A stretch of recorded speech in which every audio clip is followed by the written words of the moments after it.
Hey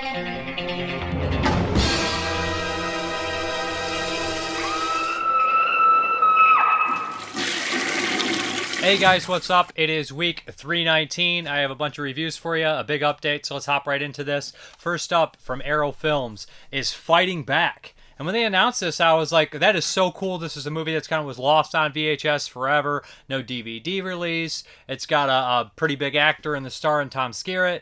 It's got a solid genre director in Louis Teague. It's 1982. It's a vigilante movie. So I'm sitting there, I'm thinking, this checkmarks all the stuff that I love. You know, it's produced by Dino De Laurentiis. I was like, this is awesome. And then they announced it, and I was like, awesome, we're going to finally get this really cool release of a movie that I've never seen, that I've always wanted to see.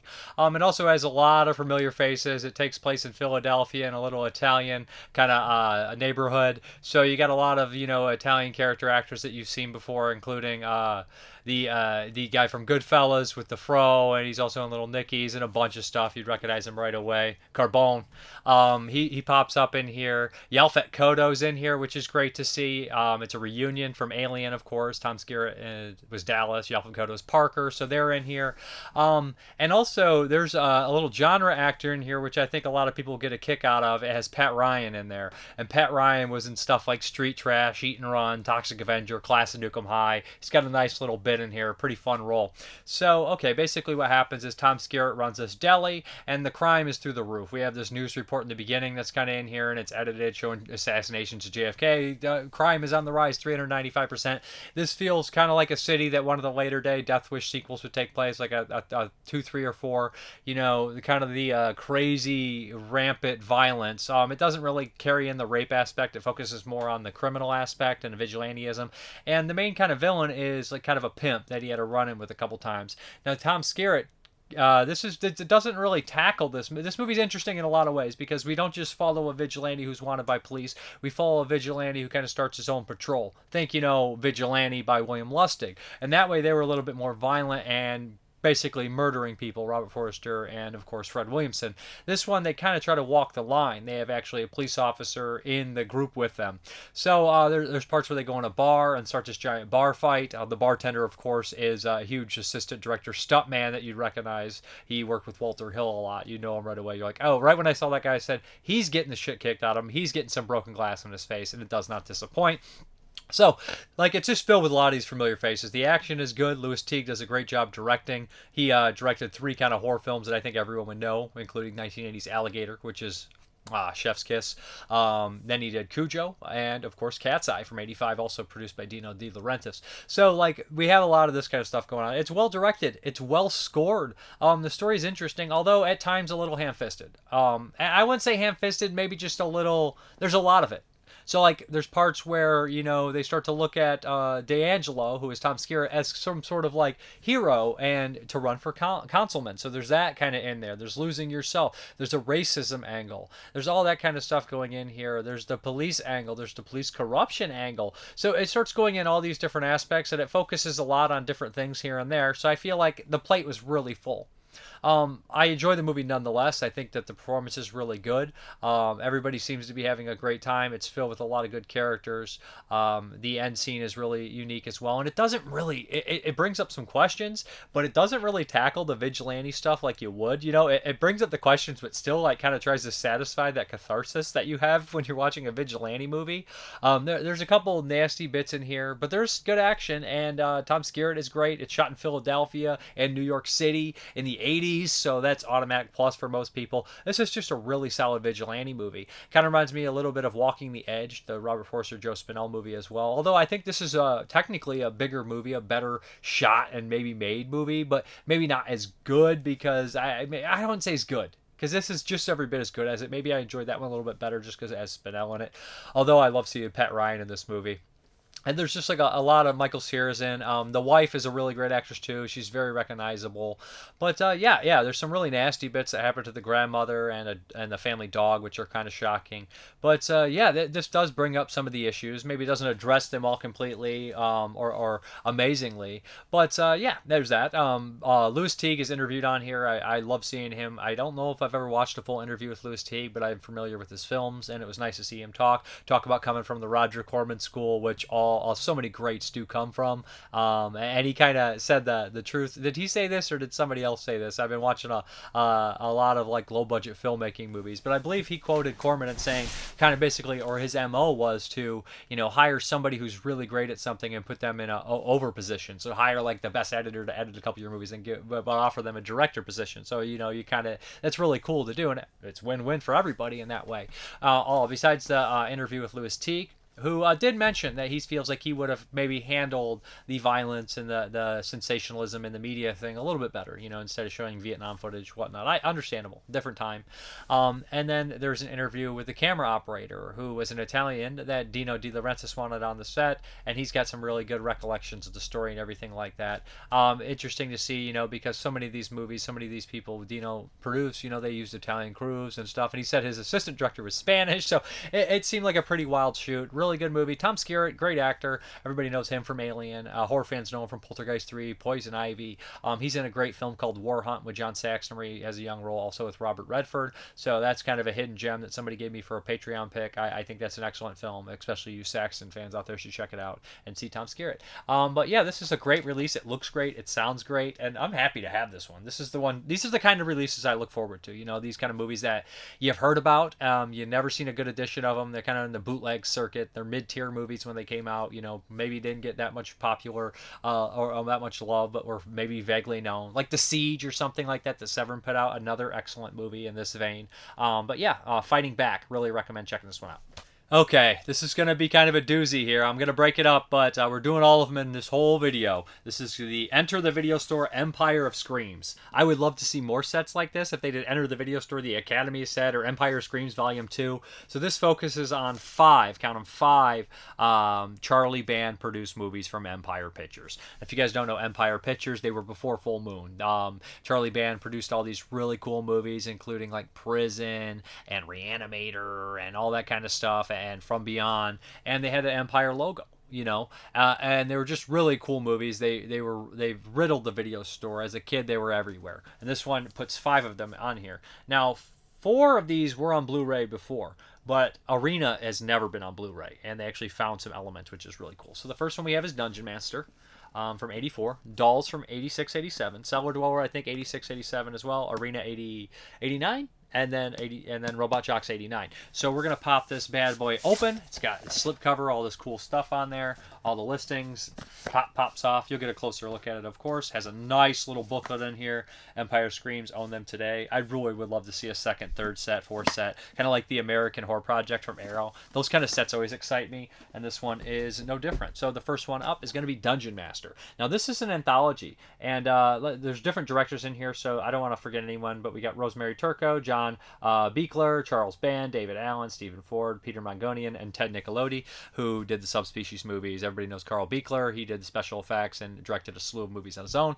But so the Dungeonmaster, I had seen this one as a kid, 84. This one had a PG-13 rating. There's 3 versions of this movie on this fucking set. 3 versions. Now, the longer version is like, the vignettes are all told in different stories. And then the longer version is one that actually incorporates nudity. And it has full frontal, which kind of surprised me because I did not see that version as a kid. I rented the the PG-13 or PG version because it was something that my parents would definitely give me access to. But this is a really fun movie, and they say it's kind of in the vein that they were trying to like cash in on Tron, kind of doing the computer things. We have kind of this guy who's obsessed with computers, and his girlfriend wants him to ditch the computer, but his computer kind of puts him through this weird kind of game, and he gets sent into this like weird dimension where he has to overcome all these things. It's a lot like kind of Waxwork 2, where you're jumping through time and jumping through all these different scenarios and everything like that. So him and his girlfriend have to fight frozen characters from the history. That scene is very much Waxwork like. There's like a werewolf, there's Albert Einstein is in there, Jack the Ripper, all that kind of stuff. And now the stories are told in different order depending on which version you watch. And this one, the longest version, has the nudity and stuff included in the beginning and the whole opening, and that opening is cut out of one of the other versions. So then we have that story. We also have a story where there's a little creature running amok and also demons and everything like that. We have this giant kind of old school Ray Harryhausen kind of style thing, and I imagine that's Dave Allen's because Dave Allen's did a lot of stop motion and cool effects like that. So it's kind of like a Harryhausen like giant golem that he fights, and Richard Mole is the head honcho bad guy in this whole deal. Richard Mole, of course, from Night Court, from Evil Speak from 1981, which is an excellent movie. He's also in House. Should have killed me, Raj. He's awesome in that movie. But it's Big Ben and House. So yeah, Richard Mole is no stranger to the horror films. Catalysm from '80 as well. So he's really good in this. He plays this your kind of standard demonic kind of evil presence, but he has a thing for the girl, of course, his girlfriend. So it's basically these two trying to survive, where Richard Mole tries to get the best of them. They go through all these different scenarios. A lot of fun. There's a post-apocalyptic storyline in here. This is a perfect movie if you don't watch the one with the opening full frontal nudity to kind of get a gateway to a kid. This is a video store one that I used to pick up and watch a lot. Had a lot of different things going on. Very fun. Very precursor to a lot of the Full Moon stuff, but better. These Empire pictures had a bigger budget. They just, they were made a little bit better because there was more money in the video store world at that time. It was easier for people to make money, so they made better products. But yeah, as far as the special features are concerned, we have new audio commentary star Jeffrey Byron, moderated by film critics Maddie Burwitz and Dave Wayne. And then we have I Reject Your Reality and Substitute My Own, a new interview with stars Jeffrey Byron, and that's pretty fun. And that line is actually used in Mythbusters, which is what they bring up. But he talks about getting a chance to write one of the segments and stuff like that because he was involved with Charlie Band on Metal Storm. That's also a really cool cover. So the first one, Dungeonmaster, is a winner. Do enjoy it. Good stuff.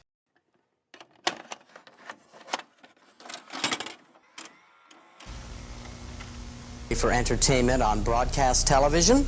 You can order our next feature at the push of a button. They've got all my favorite movies on cassette. Over 10,000 videos. And it's really disgusting, and it's really, really good. Thanks, I'll just look around. I'm sure I'll find something.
Okay, I would be a liar if I didn't tell you this is the cream of the crop, the cream of the five. This is 86. Legendary horror director Stuart Gordon does this one, Dolls. Now, this was based off a poster, which is something that Charlie Band often did. And the screenwriter said, "Can I have more than one doll?" Charlie said, "Sure." And so he wrote this one, which actually has Guy Ralph in it. And that's great because Guy Ralph plays a similar character what he would play in Puppet Master 3. And he's as perfect as the Puppet Master because he's in here making little evil dolls. But are they evil? Stephen Lee is also in this film, which you guys would recognize from RoboCop 2 and Ghoulies 3, directed by Carl Buechler. This is really excellent movie. So Stuart Gordon was a Chicago theater director, and he got his directorial debut produced with a movie called Reanimator, produced by Brian Usna and Charlie Band, distributed, all that kind of stuff. And then while he was waiting to make From Beyond, which was the follow-up with Jeffrey Combs and Barbara Crampton and Ken Foree, excellent movie, I've covered it on here, another Lovecraft adaptation, like I said, he approached Stuart and said, "What about Dolls? Why don't you make this Dolls movie?" Everybody knows that Charlie Band had a life, like a film-long fascination with dolls and puppets and all those things. And I think it probably started with 1979's Tourist Trap, which he was involved with as well. And who directed Tourist Trap? I can't remember the director's name. That's pretty bad. But Tourist Trap had the puppets, the mannequins, and was a really excellent film in 79. So then we have the trajectory here. We have Dolls next in 86, 87. So yes, and then we eventually have Puppet Master in 89. and there's no looking back for Charles Band after that. All his movies involving demonic toys, countless Puppet Master sequels, blood dolls, little creatures fucking shit up. Even we have Ghoulies in 80, 84, 85, got 80, so like, he had the little creatures, but the puppets and the dolls came from Tourist Trap and Dolls, I would say. But Dolls is a really excellent kind of fantastical, almost fantasy-oriented horror film. We have a little girl who's with her parents, her dad and her stepmother. Her stepmother played by Stuart Gordon's wife, who makes an appearance in a lot of his films. Very good actress. So they're horrible people. They throw her teddy bear in the dark forest when they get stalled out in a rainstorm, and they have to walk to like this castle. That's so universal. That's so Hammer. That's so classic Gothic horror, right? Our car's stalled out, or we're stranded in the middle of nowhere. There's this abandoned castle. We shouldn't go there. It's not good. But guess what? You're going to go there anyways because that's the only place you got to go. Are you going to meet Count Dracula? Are you going to meet a werewolf? You're going to meet Frankenstein, Dr. Frankenstein, or are you going to meet some fucking evil dolls and Guy Ralph and his wife? So you know what I mean? Like, that's basically the setup. Some kind of British punks show up, wreaking havoc, and Stephen Lee shows up as well. And Stephen Lee is like a child at heart, so he's a really good character, and he bonds with the little girl almost immediately, and Guy Ralph, so they all kind of have a thing. Soon enough, Guy Ralph realizes that a lot of these people aren't very good, and when they mistreat the people in the house, they mistreat the dolls. The dolls are going to get the revenge. There's some really great special effects in here with the dolls attacking, and like some animation kind of style stuff that's excellent, and it's creepy. It's got a fantastical quality about it. You can tell that this really shaped a lot of what Full Moon became, and what Charles Brand's career would become. Of course, it has the Richard Band score, as well as, I think, Dungeonmaster. These probably all have Richard Band scores, you guys, and I love his kind of score. It's got a certain quality about it, of course. But this is a really good movie. Good gore, good characters, nice ending, and scary and gory, but maybe approachable for a kid. I really enjoy this one.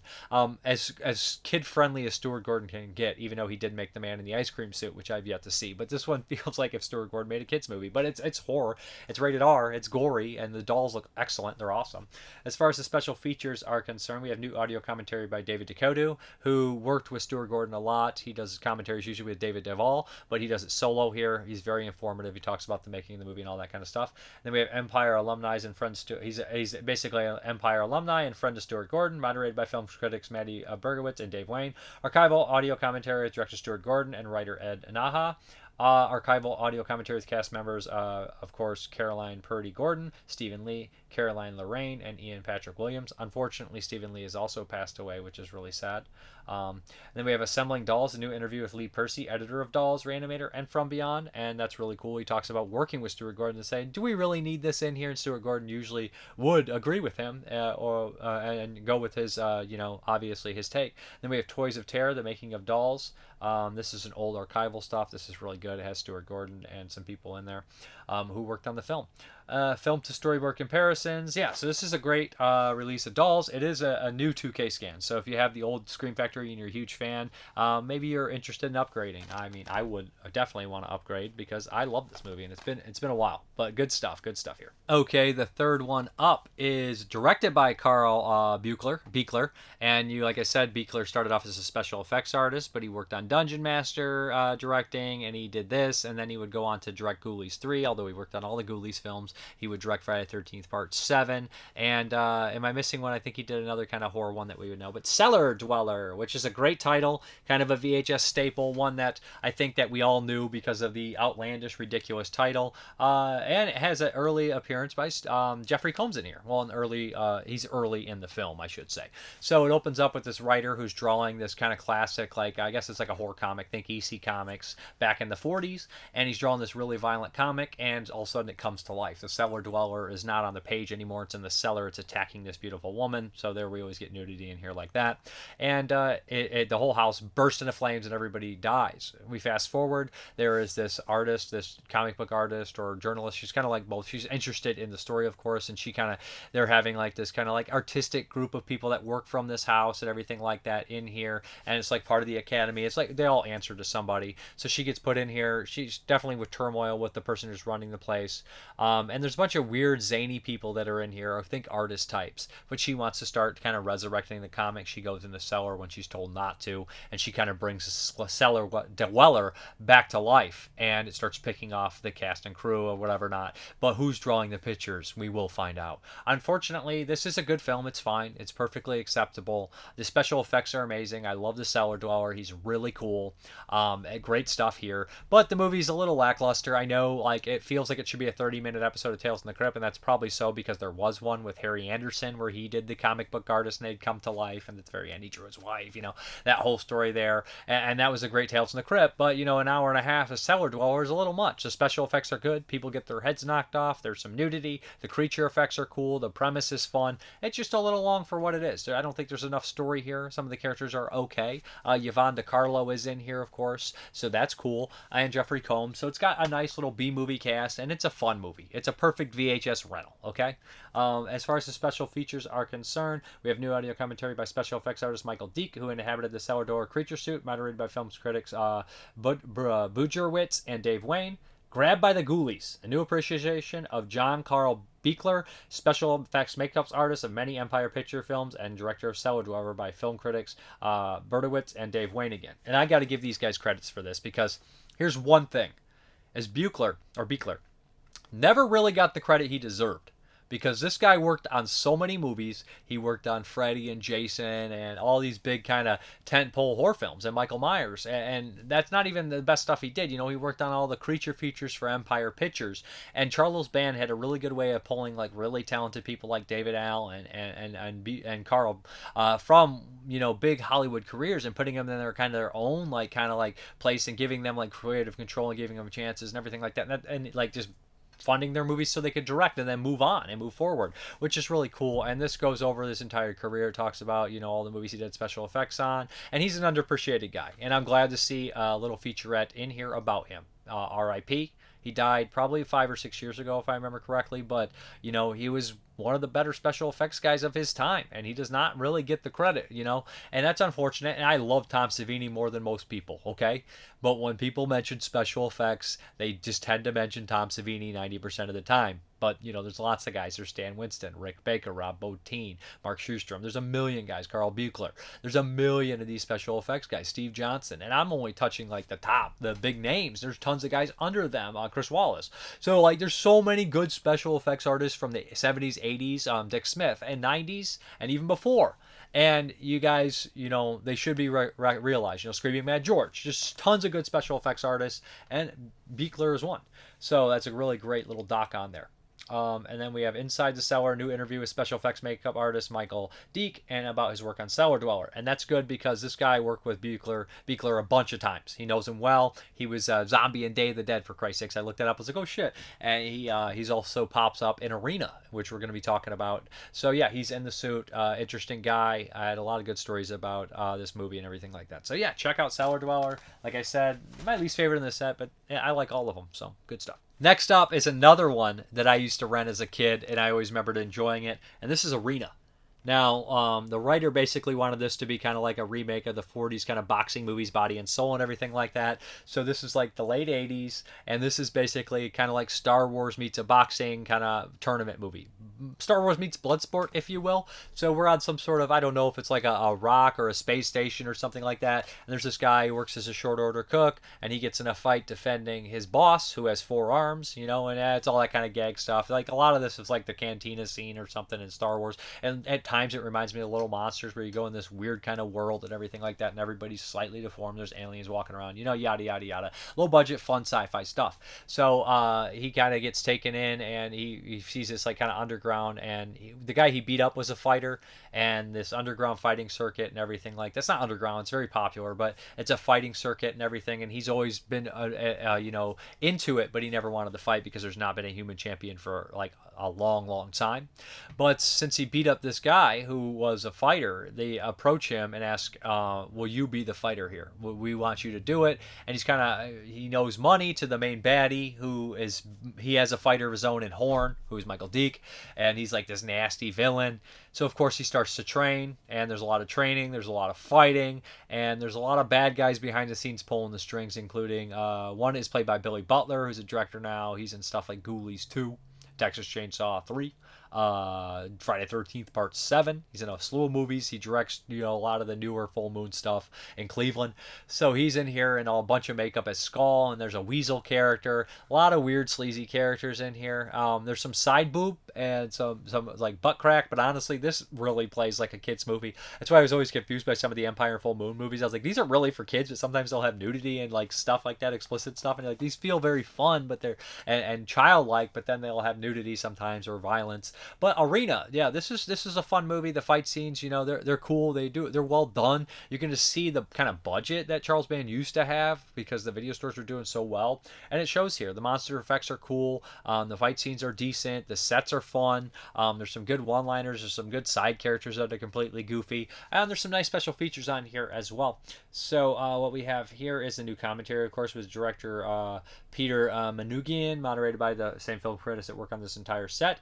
Not his Arena. New interview with Danny Bilson, co-screenwriter of Arena, Transfer, Zone Troopers, and The Rocketeer. This is funny because, everybody usually is hearts and roses on these, and this guy's like, hey, no, this is not the movie that I wrote. It's not very good. And he talks about him and his partner getting frustrated with Charles Brand, getting frustrated with the situation. And that was really kind of a good, counter to a lot of this and see like, some of the downside of this kind of low budget filmmaking.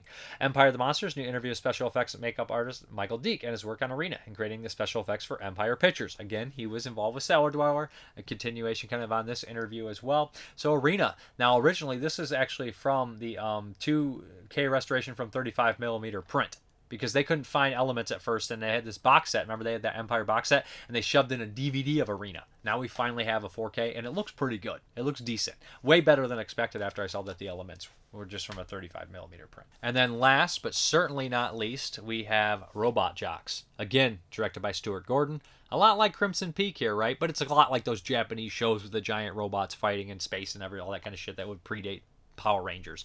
So Robot Jocks, 89, directed by Stuart Gordon, and this is probably one of Stuart Gordon's strangest films, honestly, you know what I mean, when you think about his career. So what we have here, it's the future, it's post-apocalyptic. Now everything is settled by people being put in these giant robots, and they fight.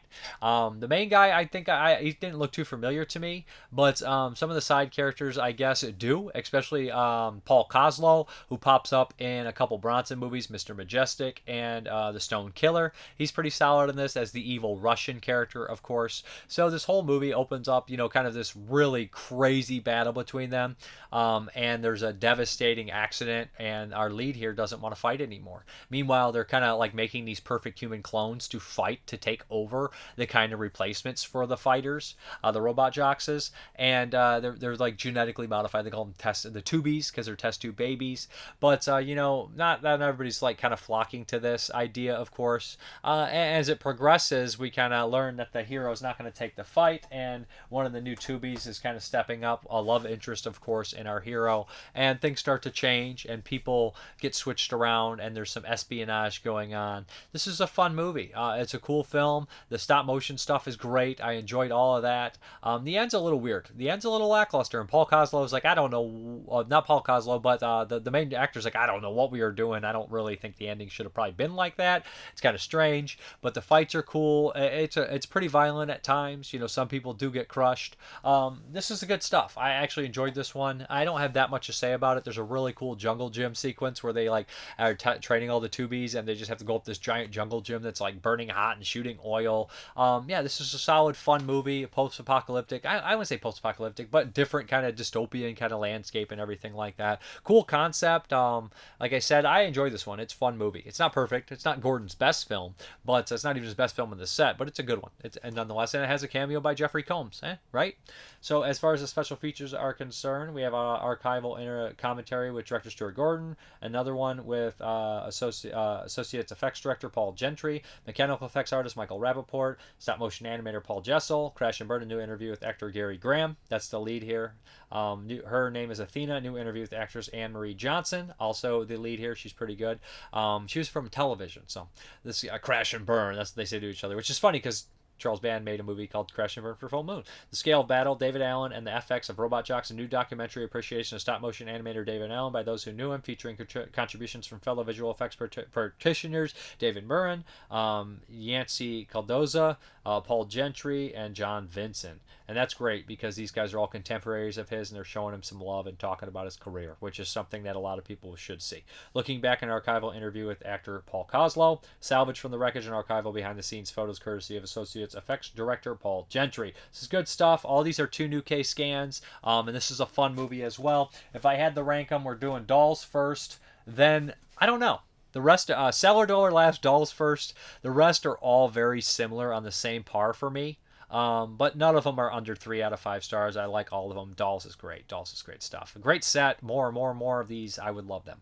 Okay, the next one here is from Mondo Macabro, and I'm unfortunately going to be a little short with this one, and I really don't want to be, because it's a movie that I was really looking forward to, and I know that it's got appreciation, and this is Witch's Mountain, which is a great title. It's 1972 Spanish horror film, and it's got Patty Shepard in there. Patty Shepard was in a slew of films, including movies for Jose Larraz, Paul Naschy, Lucio Fulci. She's in a lot of movies. I recognized her name. I was like, oh, it's Patty Shepard's in this one. Now, this one looks like it was remastered from the best possible elements, but this movie's looking a little rough. It's old, and you know what? This is one that I didn't know about. I never heard about this film before Mondo Macabro announced it, or I didn't know much about it at all. So essentially what we have here is kind of like a journalist, photographer, and he's going out on this mission, and he has like this girl he's going with, and so he's on his way, and basically what happens is he kind of stumbles across this kind of strange place, this strange area, this giant mountain and everything like that. His car is stolen,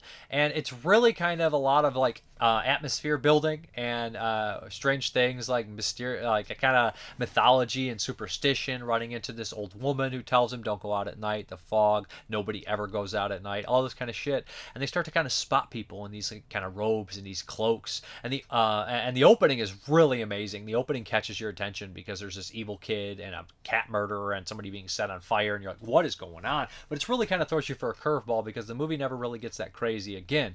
The very ending, it's all lead up and not exposition, but build up. And the final ending is like, oh, that's interesting, that's unique, that's crazy. I will give it up for the slow burn aspect is pretty good. I will give it up for the amazing atmosphere, yes. The amazing location, yes. The English dub I thought was a little rough. If I had to do it over again, I would have watched the Spanish version, because the English dub on the main guy is pretty rough. His English dub is not done well. He screams a lot, which I thought was kind of over the top, but one of the characters is kind of deaf, so it makes sense there. There is some sex and nudity, that kind of thing in here as well. But the movie is interesting. This is one that I need to rewatch because I think that there's a lot of stuff that I'm probably missing that I just not pick up as much as I should have, to be honest. As far as the special features are concerned, there's a decent amount too. 2 interviews with actors, John John Graffieri, that's a hard name, a documentary about the making of the film, and then audio commentary from David Flint, and then a visual essay about Patty Shepard from Chris O'Neill. That's great because they literally cover her entire career, and she's one of these actresses where you're like, I forgot that she did all these movies. You'll see her name and be like, oh, yeah. But then you're like, oh, she's that, everything. Like Edge of the X, a lot of the latter-day stuff like that from Jose Larraz. So good stuff, honestly. Or is that Jose Larraz or Juan Piquer Simon? So that's Jose Larraz, Edge of the X for sure. But anyways, this is good stuff if you're into this. I was a little let down a bit, but I need to revisit. This one and kind of just soak in the atmosphere and kind of expect something, a little bit different than what I expected. But I love the title. I love the setting and the place. And, it is worth watching, I think. All right, let's hop into those 1981 movies. Woe be unto him who opens one of the 7 gateways to hell, because through that gateway, evil will invade the world.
Valentine's Day is a curse that'll live on, and no one will know as the years come and go of the horror from long time ago. In this little town, when the 14th comes round, there's a silence and fear in the air. Remember the morn that the legend was born, all the shock and the horror was there. Or the legend, they say, on a Valentine's Day is a curse that'll live on, and no one will know as the years come and go of the horror from long time ago. And no one will know as the years come and go of the horror from long time ago.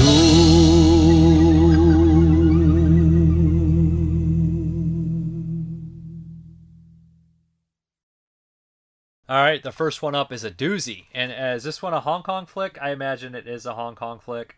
It's either that or Indonesian, but all the people look like they're from Hong Kong. Sometimes you get confused. They're like co-productions. But this is from Massacre Video, and this is The Devil. And I hadn't seen this movie in a very long time. So I decided to pop it in for 81. And boy, oh boy, does it live up. It's definitely got to be one of those movies that's like post-rated, like retro really rated, a Cat 3, because it's fucking nasty. It has a lot of similarities to a lot of those kind of movies with curses and all that stuff. It does remind me a little bit of Calamity of Snakes, if anybody's seen that, or any of those kind of weird spell Indonesian, Hong Kong horror films. What's the one? Seating of a Ghost, any of that. So what we have here is this kind of strange guy comes into town. He's kind of, unassuming, handsome. He comes in and he starts to court this girl that her father owns the hotel around there, and they hit it off. They start to meet in a relationship, but meanwhile there's somebody that's around that's been like cursed, and they started to bloat up, their face gets red, and they, like, you see that in the very beginning, like this witch doctor saves this. I don't want to use that term. This basically, would you say shaman in this term? I'm not necessarily sure what is the proper use in this kind of aspect, but they basically, this person in the very beginning is bloated with snakes and eels and worms and maggots. They definitely have been watching their Italian cinema because there's tons of maggots, but that's in a lot of these kind of Asian films, is maggots, eels, and snakes, and centipedes. So they open this guy's stomach up, and she cures him and says, and you're like, okay, so we're dealing in this world where curses and things like that and the supernatural are an everyday occurrence. And we kind of see this guy move in and start to date this girl, and somebody comes around and says, where's my sister? You hurt my sister. You took her virginity, and then she disappeared. And in the background, we're seeing this kind of scarred up person with this messed up eye, and every time they show up, somebody gets cursed, somebody gets disease. They foam from the mouth. They have snakes come out of their mouth, eels, all this stuff, and it's such a bad curse, a tame curse, that they could not survive it. After a while, after this couple get married, we realize that this guy may not be who he said he is. And as people start to get picked off, that get closer to him, that start to maybe figure out who he is, we have an ultimate decision to make. The people that used to be his friends are registering who he is, and kind of all comes to an end. This one's entertaining and gross. There is a lot of character development at point and kind of like independent sleuthing, I guess, but when the movie delivers on the gore, it delivers. A lot of nasty snakes and stuff like that, probably some animal cruelty unintentionally, but it's nowhere near like Calamity of Snakes or something, where you have characters biting snakes' heads off and hitting people with snakes and all sorts of flamethrowing snakes. It's not in that caliber of it, but it is very gross. It's very nasty. It's the only, like, you can just look at it and be like, there's a reason Massacre Video put this out, because it's probably something that Lewis saw years ago and it always enjoyed, but it's gnarly. It's gnarly shit. But it's good stuff too. The score is really good, but I'm sure it's from something else. It was so close, so on the tip of my tongue. I was like, I know those cues. I know what they are. What the hell is it? But The Devil, good flick. Good Asian horror film from 81. Definitely a piece of, it's definitely a product of its time. Okay, the next one from 1981 is Supernatural or Sobernatural, and this is by Eugenio Martin. Eugenio Martin did a movie last year from 1980 called The House on the Outskirts, but he also did stuff like The Glass Ceiling, which is a good job. No, he didn't do that one. That was Iglesia, but he did The Fourth Victim, which is a good giallo. Sorry about that, mixing them up. But he also did one of my favorite horror films, Horror Express, with Telly Savalas, Christopher Lee, and Peter Cushing. So this one here is supernatural, and this is kind of your telekinetic horror film, your beyond the grave revenge story. So a man in the very beginning, he's leaving the house, and he seems angry. He's driving, he crashes, and he dies. This woman is called and told that her husband has passed away. They obviously did not have a good relationship. They were not on good terms. He seemed to be an awful, horrible, miserable person, but rich. The girl is actually Christine Galbo. You've seen her in stuff like Let Sleeping Corpses Lie. She's the main person in that, along with Ray Lovelock. So I was like, oh, it's nice to see her in another Spanish horror film. And I think this one is a big improvement on the one from last year, The House on the Outskirts, which is kind of all right. But Eugenio Martin's obviously a good director, and he does a good job here. So pretty soon, strange things start to happen around her. The dog is growling at her, and she decides to, this strange kind of character shows up at her house and says, you know what, I have a strange feeling that, your husband is after you. I want to contact him and all this stuff. And they have this seance and strange things start to happen. Pretty soon a family friend and a priest get involved with her and try to stop the weird ongoing things. And they even try to bring a science angle into this about seeing the auroras around people and if that spirit attaches themselves to it. There's kind of a unique thing where they use this radiation and this plant got there, this leaf, and they cut the piece off and the radiation trace was still there. And I think that's a really good way to kind of describe or explain psychic phenomenon or superstitious phenomena happening, and I think they handled that in a good way. Of course, there's some violence here. There's a really intense scene where kind of electrical carving knife attacks someone, and I was like, this is way more brutal than anything else in the movie. Overall, it is a solid kind of supernatural horror film by a good director. It's shot well. If this was remastered, I think I'd have more appreciation for it. Some of the shots are really beautiful, especially of the house, in the evening where you see the big house silhouette and you see like the red hues in the back as the sun is setting. That stuff looks good, or the dusk. But there's some good scenes like that going on. The cinematography, the lighting. It's a good film. It's just unfortunately not the best quality around, but it still didn't deter me completely from enjoying it. That is Supernatural from 81. Some people list it as 82. It's Eugenio Martin, a Spanish director with some clout. If you know your kind of Spanish horror directors. So yeah. Okay, next up is my Patreon pick, and this, I believe, was from Jason Willard, and he picked Ocean Heaven from 2010.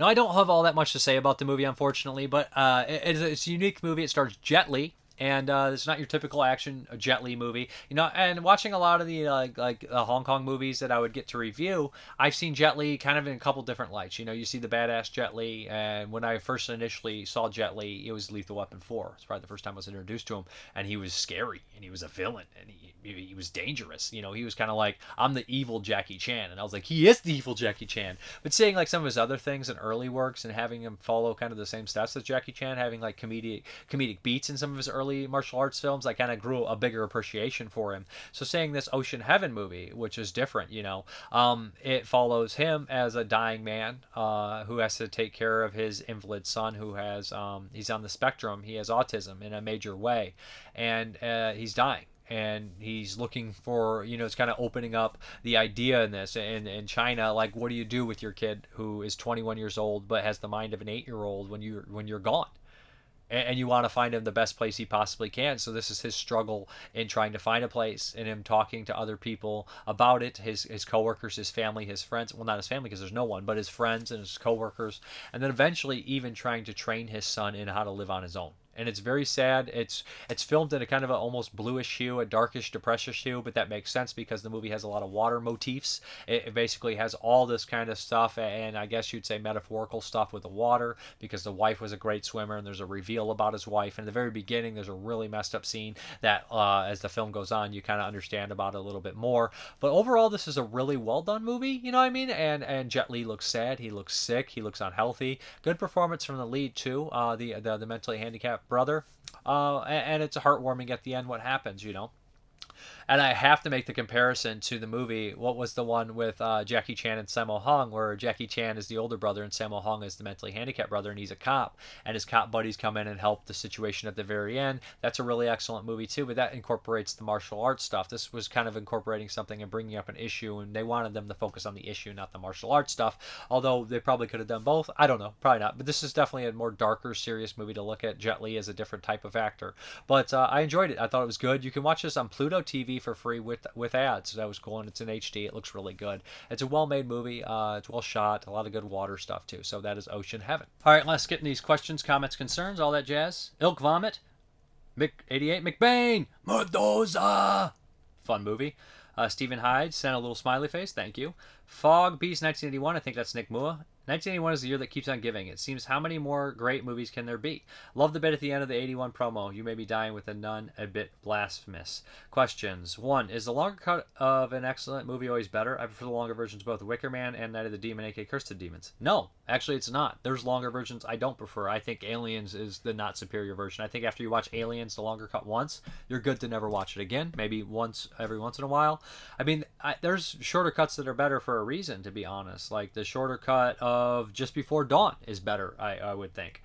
2, do you see something like Cinema Wasteland becoming digital in the near future? They did it in many international car markets, apparently much of the ire of automobile love. Cinema Wasteland is not more so like the like panels and stuff and the screenings. I would say that the more important thing about Cinema Wasteland is the interaction and the selling and buying of things. So that's not the kind of place. It's not a film festival. 3, do doctors ever freak you out because so many horror movies feature creepy old mad doctors? Not because horror movies freak me out. They have their life in their hands, and there's been like angels of death at doctors or just carelessness, to be honest.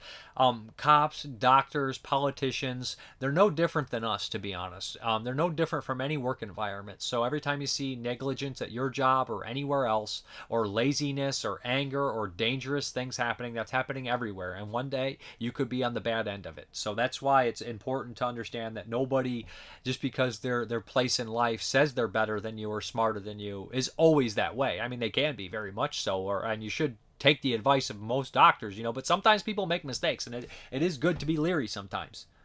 And then somebody says, Ilk Vomit says, Lord of the Rings extended cuts over theatrical all day.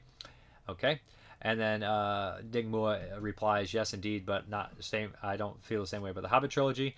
Tive Girl, I remember watching Midnight Offerings, ABC. That's, I think, Tim Hayes. I remember watching Midnight Offerings on ABC back in the day. Have you seen The Initiation of Sarah and the Spell? That's Tive Girl, sorry, wrong person. The former is definitely a Carrie knockoff. I've never seen The Spell. I'd like to. I did see Initiation of Sarah. That is a really solid TV movie with Shelley Winters. I did a review of it. And this person says, is Shadows of Kilimanjaro the one where someone hides in a box to escape the baboons? I would think so. I did a whole baboon. I did like 4 baboon movies in 1 week.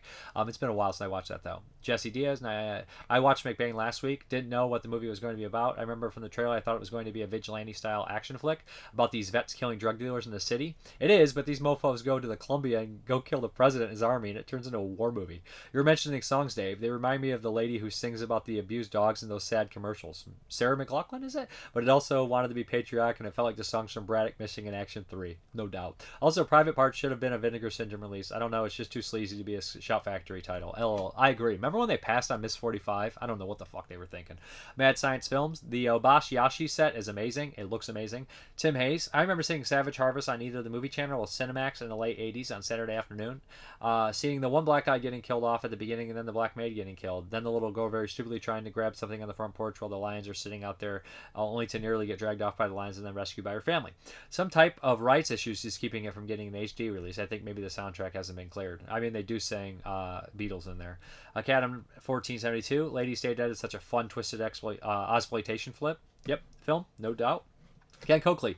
The Kevin Brophy TV show I mentioned was called Lucan because that was his character's name on the show. He was discovered in the wilderness at age 10 by scientists and over 10 years adapted to society but still had wolf-like mannerisms. The show is about him trying to find his parents that abandoned him. The pilot episode is on YouTube.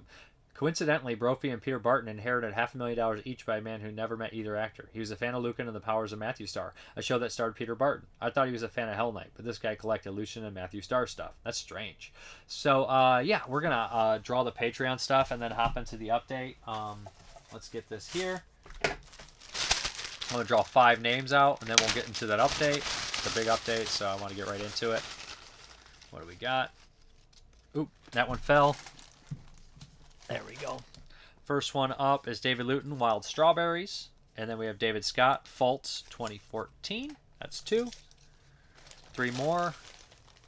We have John Wilhelm, Gotta Go with Hot Snake, one of the latest videos. I already covered that one, I think.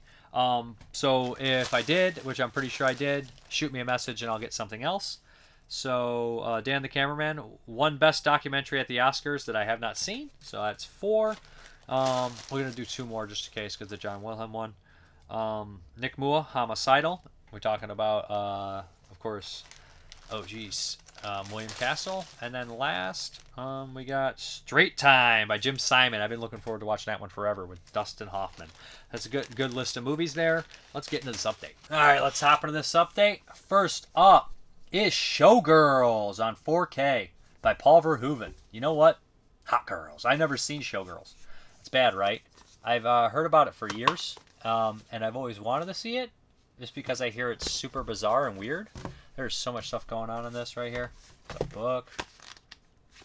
There's a slipcover. It's getting so crazy now. It's like those like crazy Russian dolls where you have to take all this stuff off to get to it. But yeah, I look forward to checking out Showgirls. I hear it's kind of like a weird, campy classic thing. Next up, we have Boggy Creek 2, and the legend continues. So 84 for this one. I've never seen it. I don't know how it's going to be. But I'm going to collect any old horror film from the 80s or 70s, especially a Bigfoot one, even if I'm not going to like it. I don't know. I haven't heard too many good things about Boggy Creek 2, to be brutally honest with you.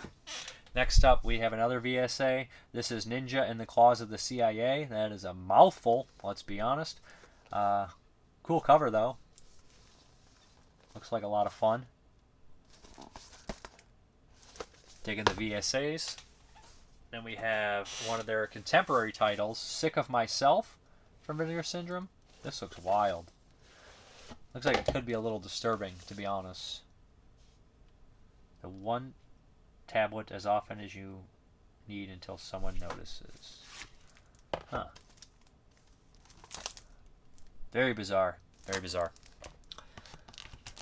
So, look forward to that. Another 400 slipcovers on this bad boy. I know how people love the slipcovers, right? Going nuts over them. Next up is the Apocalypse Trilogy. Now, a couple of these movies I had heard about. There's a book here. Very cool. We have Gaga, Obi, Oba, Golem, and War of the Worlds. So... Oh, Tetra Trilogy, sorry. So you got 4 movies here. This director I've heard about. And I think I probably had like looked into some of his films to watch when I'm doing the big years, but I definitely did not watch any of his films. So it's nice to see them on Blu-ray finally. Kind of makes it a lot easier, right? Then we have another one here from Vinegar Syndrome. Undefeatable with Cynthia Rothrock. Should be a lot of fun. 4K. Rothrock in 4K. That's right. She got a lot of love lately with the In the Line of Duty Part 2 movie being released in the States. Oh, this is really cool right here. Blade in the Dark, the Lamberto Bava movie. Look how that opens. That is freaking awesome. That might be one of the coolest ways to open a movie. That's nuts. If anybody's ever seen this movie, it's a pretty cool movie. It's been a while. Lamberto Bava's second? When was this one made?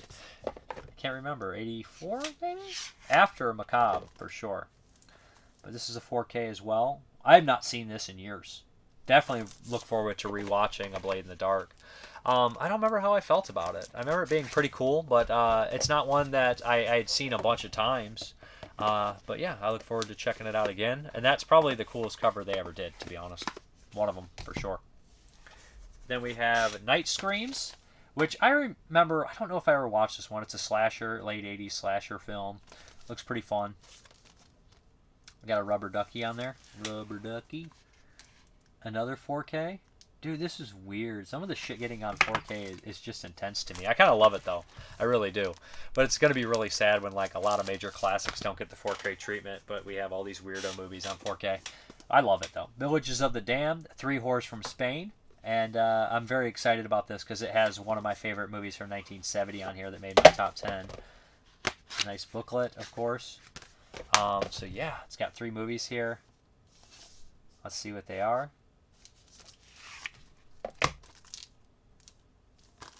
We have The Forest of the Wolf from 1970. That's an excellent movie. The Incense Woods, aka The Sky is Falling, The Sky is Falling. And, of course, we have Beatriz. One of these has Dennis Hopper in it, too. So, I mean, this set's really cool. This is the kind of stuff that I really get excited for as well. I know a lot of people, like, I don't know. That's the stuff I get excited for. I don't really know what people do get excited for when they watch a lot of the releases, but... And here we go. The home stretch here. We got Hung Jury by Saturn's Core. This looks like an absolute ridiculous movie. Of course, the SOV nonsense. Looks like one of those fetish ones, of course. We have At Dawn They Sleep, Brian Poland movie. You know, independent filmmaker, makes really gory, gnarly stuff. He did stuff like Fetus and Blood Pigs and Bone Sickness. This is an early film from his, and it also has one of his shorts on there, which is very cool.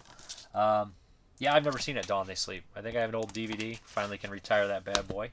Then we have Spirits of the Air, A Gremlin of the Clouds. This is an Umbrella release. This is one that I've always wanted to see just because the cover art and the plot just kind of caught my attention. I said, wow, that looks really wild and weird, so hopefully it's good stuff. Looks super absurdist and surreal. We have another Umbrella coming up. It is Shame, and I believe this is a kind of a complicated rape story here. And I'd read about this one, and I almost bought it a couple times. But it's not your like rape revenge typical kind of story. It's like kind of like I'm not 100% sure, but it sounded really interesting and just sounded like a kind of strange take on it.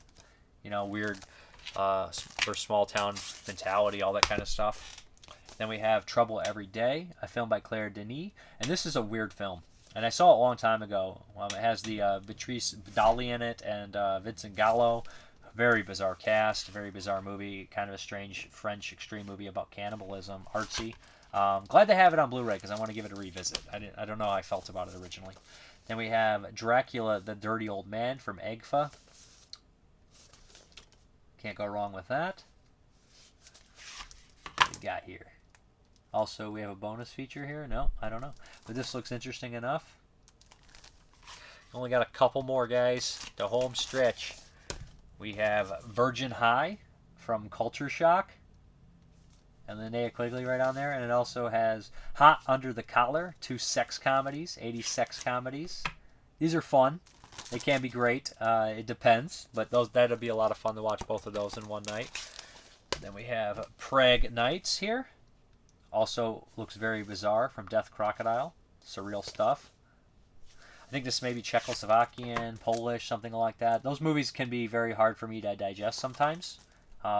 Eastern European movies are very hard to grasp at times. And this one should have been first. It was a VSA, but it got mixed up. But this is The Boogeyman from Ulay Lamel from 1980. I don't love The Boogeyman, but hey, it's going to be on 4K now, so we're going to watch The Boogeyman next time in style. This is an absurd movie, almost a little too inept to work. Nightmare Logic doesn't necessarily work on this one for me, but I definitely would give it a revisit. I'm glad to have it on 4K. But that's the update. Hope you enjoyed it. Let's get back to the video. All right, guys, thank you very much for watching, and as always, have a good one.